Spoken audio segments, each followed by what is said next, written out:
Mga katrops, welcome back ulit ka sa aking channel, Sports PH. At ngayon nga ipag-uusapan natin ang naibalitang ipapalit ng Golden State Warriors kay Dwight Howard. Pag-uusapan na rin nga natin ngayon dito sa ating panibagong video, ang balitang tanggal nga po agad ng player ang Los Angeles Lakers sa kanilang lineup.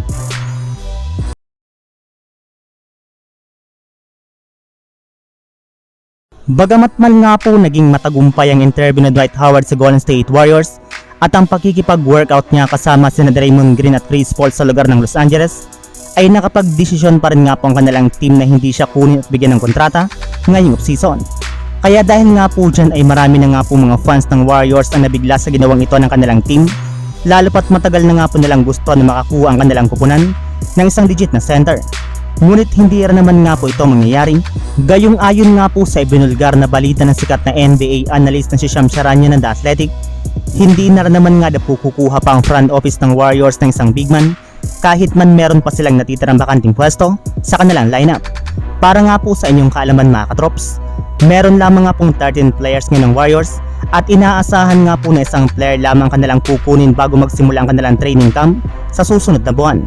At ayon nga po sa ibinabalita ngayon ng ilang mga insider, isang wingman na lamang nga po ang balak na kunin ngayon ng Warriors at ipalit kay Dwight Howard sa kanilang lineup. At kasabay nga po ng hindi pagpirma ni Howard sa Warriors, ay marami na nga po mga fans na nagtatanong ngayon kung pwede nga ba siyang kunin o salbahin ng Los Angeles Lakers. Well, ayon nga po sa ilang mga NBA analyst, wala rin naman nga pong balak pa ang Lakers na kunin si Howard ngayong off-season, kaya posible nga po na mapilitan na lamang ito na bumalik sa Taiwan upang maipagpatuloy niya doon ang kanyang karir sa basketball.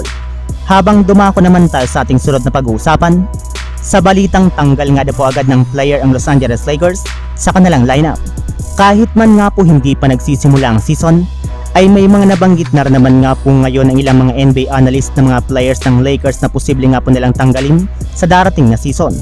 At unang-una na nga po sa listahang ito ay walang iba kundi ang kanilang superstar na si D'Angelo Russell, na ayon nga po sa lumabas na balita, kapag hindi nga po naging magandang ipapakita nitong performance, ay sureball nga po na siyang tatanggalin at gagamitin nga po nila bilang trade asset upang makuha si Buddy Hield, since tinanggalan rin naman nga po nila ng trade clause ang kanyang contract extension.